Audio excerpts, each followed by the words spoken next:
할렐루야. 오늘은 기쁨이 있는 신앙생활이란 제목으로 말씀을 선포하겠습니다. 우리 따라해 보겠습니다. 기쁨이 있는 신앙생활.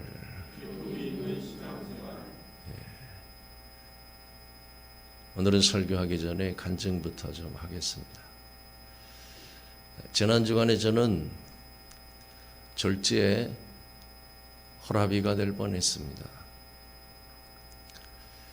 뒤늦게 아들과 아내와 제가 차례대로 코로나에 감염이 되었는데, 아내가 앉거나 서 있을 수가 없을 정도로 머리가 깨질 정도로 아프다며 2번이나 병원 응급실에 실려갔습니다.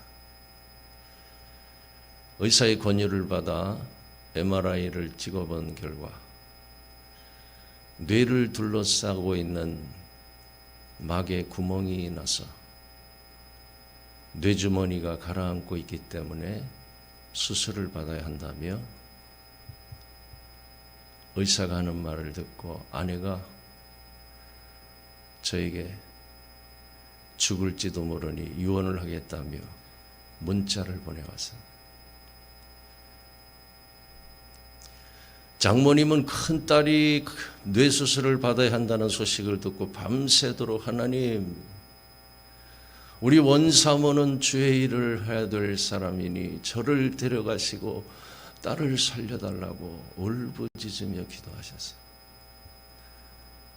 우리 산돌교회 성도님들도 기도하고 우리 노예 목사님 사모님들도 기도하고 저도 코로나로 비몽사몽간에 밤새도록 한숨도 재우지 않고 기도하게 하셨습니다. 그런데 목요일날 아침 기적이 일어났습니다. 카톡 문자 메시지를 보니 여보 나 살아났어 라는 문자가 와 있었어요. 단 1분도 쉬지 않고 머리가 깨질 듯이 아파서 앉거나 설 수가 없었는데, 잠에서 깨어보니 머리 아픈 것이 깨끗이 사라져서 일주일 만에 처음 아침을 먹고 세수를 했다는 거예요. 할렐루야. 그래서 저는 호라비는 면하게 되었습니다. 요즘 많은 분들이 코로나에 감염이 되거나 감기 몸살로 어려움을 당하셨는데, 경험적으로 볼 때 하나님께서 뭔가 우리 교회에 큰 선물을 주시려는 것 같다는 마음의 감동을 받았습니다. 언제든지 먼저 십자가를 통과해야만 부활의 영광에 참여할 수가 있는 것입니다. 하나님께서는 고난의 과정을 겪게 하신 뒤에 여호와 이레의 축복을 허락해 주시는 분입니다. 그러므로 성도는 고난 중에도 기뻐하며 하나님께서 준비하신 때를 기다리는 믿음을 가져야 합니다. 오늘 이 설교를 듣는 여러분 모두가 고난 중에도 기뻐하며 인내하는 믿음으로 여호와 이레의 축복을, 하나님께서 예비하신 여호와 이레의 축복을 받아 누리며 살아가는 성도들이 되실 수 있기를 주님의 이름으로 축원합니다. 우리 기독교는 기쁨의 종교입니다. 흔히 불교는 조상집 같고 유교는 제사집 같고 기독교는 잔치집 같다고 말합니다. 누가 예수를 잘 믿는 사람입니까? 신앙생활에 기쁨이 있는 사람입니다. 우리가 처음 교회에 나와서 은혜를 받으면 가장 먼저 신령한 기쁨을 체험합니다. 누구든지 살아계신 하나님을 만나면 이 세상이 알 수도 없고 줄 수도 없는 천국의 기쁨을 누리며 살기 시작합니다. 우린 평생 세속적이고 육신적이고 물질적인 기쁨보다 하나님께 주시는 그 신령한 기쁨, 천국의 기쁨을 사모하며 살아가는 사람들인 것입니다. 기독교 찬송 작가인 찰스 F. 버틀러는 이 기쁨을 이렇게 표현했습니다. 높은 산이 거친 들이 초막이나 궁궐이나 내 주 예수 모신 곳이 그 어디나 하늘나라. 사랑하는 성도 여러분, 오늘 우리가 이런 기쁨을 잃어버리지 않으려면 어떻게 해야 될까요? 그러기 위해서는 우리 삶 속에 하나님께서 부어주시는 은혜가 지속적으로 임해야 합니다. 은혜가 없는 신앙은 메마른 광야와도 같은 것입니다. 왜냐하면 하나님의 은혜가 부어지지 않으면 우린 죽었다 깨어나도 이런 신령한 기쁨을 맛볼 수도 없고 천국의 기쁨을 누릴 수도 없기 때문입니다. 그저 세속적이고 육신적이고 물질적인 기쁨만 추구하며 살아갈 수밖에 없는 영적으로 죽은 신앙인으로 전락해버리고 말 것이기 때문입니다. 그것은 결과적으로 하나님이 없는 신앙인, 가인처럼 하나님 앞을 떠나서 자기만의 성을 쌓으며 살아가는 육신적인 인간, 그 이상의 존재로는 살아갈 수 없는 비참한 결과를 낳게 되는 것입니다. 그것은 노아의 홍수 이전의 사람들이 육체가 된 것과 다름이 없는 것입니다. 그러므로 우리는 무엇보다 먼저 하나님의 은혜를 사모해야 합니다. 은혜가 아니면 주님 뜻대로 살 수가 없음을 깨닫고 세속적이고 육신적이고 물질적인 기쁨보다 주님이 주시는 신령한 기쁨, 천국의 기쁨을 사모하며 살아가는 성도가 되어야 합니다. 오늘 본문을 보면 예수님께서 공생의 기간 동안 가장 큰 기쁨을 표현하고 있습니다. 예수님의 행적을 기록한 사복음서의 그 어느 곳에서도 예수님이 이만큼 기뻐하신 적이 없었어요. 예수님께서 제 아들에게 너희는 나를 누구라 하느냐라고 물었을 때 시몬 베드로가 저는 그리스도시요 살아계신 하나님의 아들이시니이다 라고 고백했어요. 이 말은 실로 완벽한 신앙 고백이었어요. 당신은 인류를 구원하러 오신 메시아이시요 살아계신 하나님의 아들 성자 하나님이십니다. 그야말로 퍼펙트, 이보다 완벽할 수 없는 고백을 했어요. 그러므로 예수님께서 가장 크게 기뻐하시며 바요나 시몬아 네가 복이 있도다. 이를 내게 알게 하는 혈육이 아니요 하늘에 계신 내 아버지시니라. 너는 베드로라 내가 이 반석 위에 내 교회를 세우리니 음부의 권세가 이기지 못하리라. 내가 천국 열쇠를 내게 주리니 내가 땅에서 무엇이든지 매면 하늘에서도 매일 것이요 내가 땅에서 무엇이든지 풀면 하늘에서도 풀리리라 하고 말씀하셨어요. 이처럼 예수님께서는 베드로가 완벽한 신앙 고백을 했을 때 가장 크게 기뻐하셨다는 사실 혹시 여러분 알고 있습니까? 사랑하는 성도 여러분, 지금도 주님께서는 바른 신앙 고백이 있는 성도들을 가장 크게 기뻐하시며 그들의 삶 속에 당신의 살아계심을 드러내시는 것입니다. 매일의 삶 속에 베드로처럼 주는 그리스도시여 살아계신 하나님의 아들이시니이다. 또는 예수님은 나의 구원자이십니다. 예수님은 나의 하나님이십니다. 라고 고백해 보시기 바랍니다. 바른 신앙 고백이 있는 곳에 하나님의 은혜가 임하고 하나님의 은혜가 임하는 곳에 주님이 주시는 신령한 기쁨이 있는 것입니다. 할렐루야. 구약성경에 보면 하나님은 다윗을 가리켜서 그는 내 마음에 맞는 자라고 하셨어요. 오고 오는 세대에서 다윗만큼 하나님께 큰 은혜를 입은 사람이 없었어요. 사는 사실 그는 인생 가운데 고난도 많았고 죄와 허물이 많은 사람이었음에도 불구하고 하나님께 그 큰 은혜를 입은 이유가 무엇인지 아십니까? 그는 최고의 신앙 고백을 가진 신앙인이었기 때문이에요.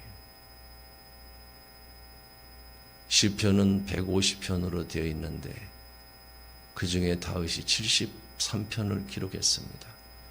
그가 기록한 시편들 속에 하나님께 대한 신앙 고백으로 가득 차 있는 것을 볼 수가 있습니다. 여호와는 나의 힘이 있습니다. 여호와는 나의 반석이 있습니다. 여호와는 나의 요새이십니다.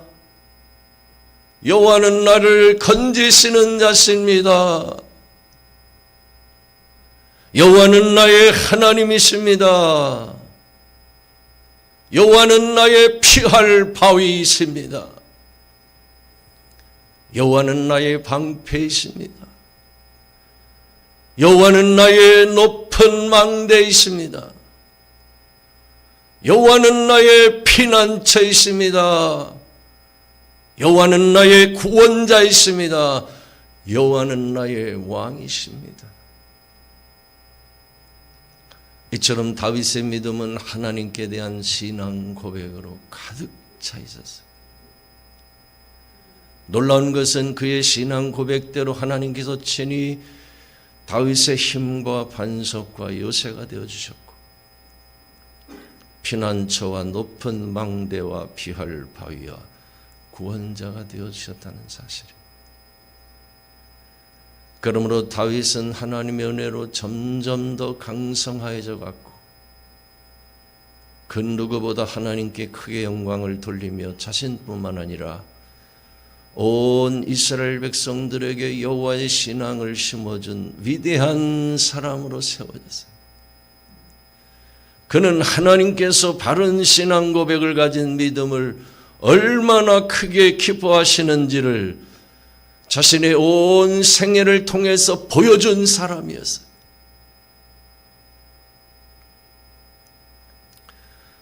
그렇다면 과연 하나님께서 다윗에게 어떤 기쁨을 허락해 주셨을까요? 세상적으로 부귀 영화를 누리는 기쁨을 허락해 주셨을까요? 사랑하는 성도 여러분, 언제든지 그런 물질적인 것들은 부수적으로 따라오는 것이지 그것이 우리 인생과 신앙생활의 목적이 될 수 없는 것입니다. 성도는 항상 신앙의 우선순위를 바르게 판단할 수 있는 영적인 분별력이 있어야 합니다. 언제든지 너희는 먼저 그 하나님의 나라와 그의 의를 구하라. 그리하면 이 모든 것을 너희에게 더하여 주시리라는 말씀에 순종하는 믿음을 가져야 합니다. 설령 현실적인 상황이 달라진다 할지라도 성도는 하나님 말씀대로 순종하는 믿음을 가져야 하는 것입니다.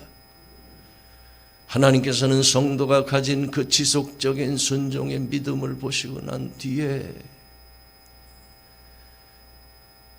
인정받을 만한 지속적인 순종을 보시고 난 뒤에 말씀 성취의 복을 허락해 주시는 것입니다. 할렐루야. 다윗은 인생 가운데 가장 큰 위기가 찾아왔을 때 하나님이 마음에 담아두신 기쁨을 노래하고 있어요.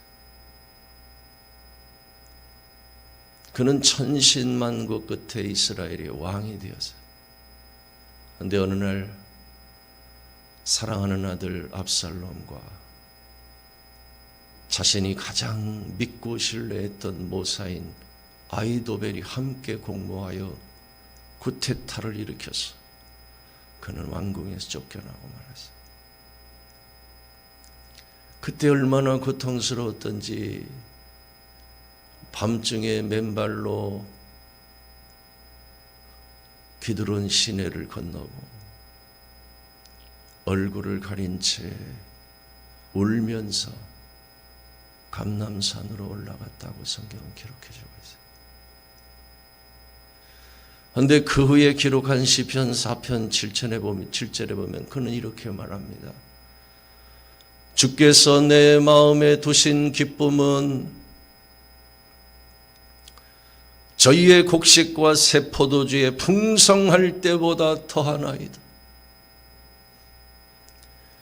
내가 평안히 눕고 자기도 하리니 나를 안전히 거하게 하시는 이는 오직 여호와시니이다.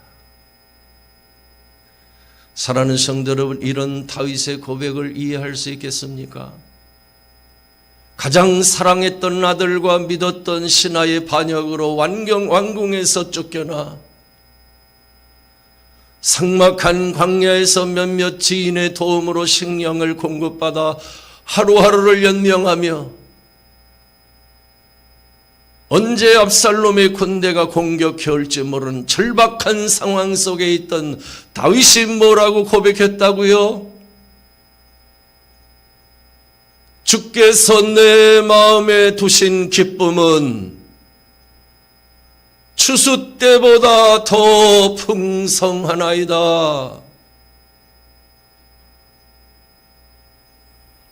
이처럼 다윗은 가장 비참한 상황 가운데서도 하나님이 베푸신 은혜를 잃어버리지 않았기 때문에 하나님께서 친히 모든 대적들을 물리쳐 주시며 가장 큰 기쁨을 누리는 자로 세워주셨던 것입니다. 그렇습니다, 여러분. 신앙 고백이 먼저인 것입니다. 믿음의 선포가 먼저인 것입니다. 순종의 말씀의 순종이 먼저인 것입니다.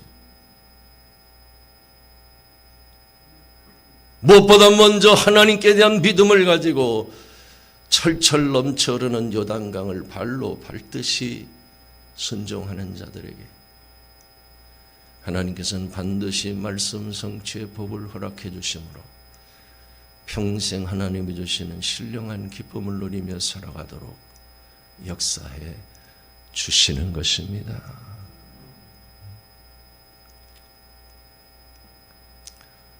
러시아의 대문호 톨스토이는 제정 러시아의 명문 귀족의 아들로 태어났습니다. 그는 모태 신앙인이었는데 그의 인생엔 기쁨이 없어서 그는 중년이 되었을 때 깊은 절망감을 느끼며 번민하기 시작했습니다. 과연 인생이 무엇이며 행복이 무엇인가?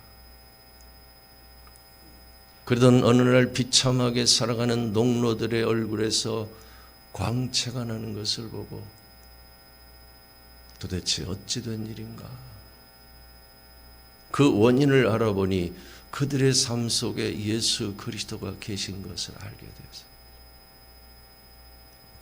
그는 종교가 속박이라고 생각하며 기독교 신앙을 버리고 방황하며 살다가 55세에 자신이 버린 예수 그리스도께 돌아와 비로소 참된 기쁨과 안식을 얻게 되었다고 고백했어요.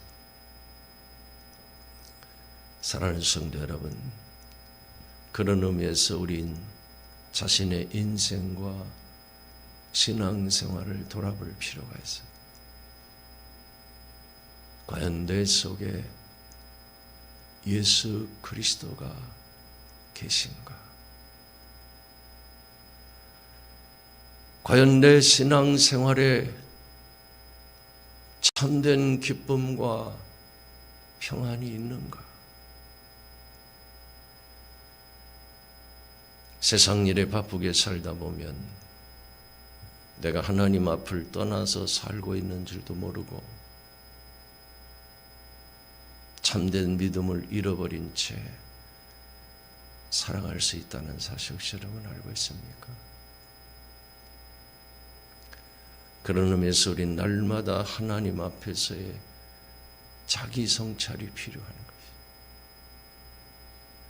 말씀의 거울로 자기 자신을 들여다보는 신앙이 필요한 것이. 오늘이 바로 그 시간인데, 바울이 인생 말년에 로마 감옥에 갇혀 있을 때 쓴 서신인 빌립보서에 보면 그는 여러 번 반복해서 기쁨을 강조하고 있어요. 나의 형제들아, 주 안에서 항상 기뻐하라. 내가 다시 말하노니 기뻐하라. 빌립보서 전체에 기뻐하라는 말을 강조하고 난 뒤에 맨 마지막에 가서 또 그는 이렇게 말합니다. 끝으로 나의 형제들아, 주 안에서 기뻐하라. 너에게 같은 말을 쓰는 것이 내게는 수고로움이 없고 너희에게는 안전하니라. 다시 말해 예수를 믿는 신앙생활 가운데 기쁨이 있다면 그는 참된 믿음 안에 있는 것이니 가장 안전하다는 것입니다. 오늘 설교를 듣는 여러분 모두가 참된 믿음 안에서 충만한 기쁨을 누리며 살아가는 성도들이 되실 수 있기를 주님의 이름으로 축원합니다. 두 번째, 하나님께서는 깨닫는 은혜를 통해서 기쁨을 주신다는 것입니다.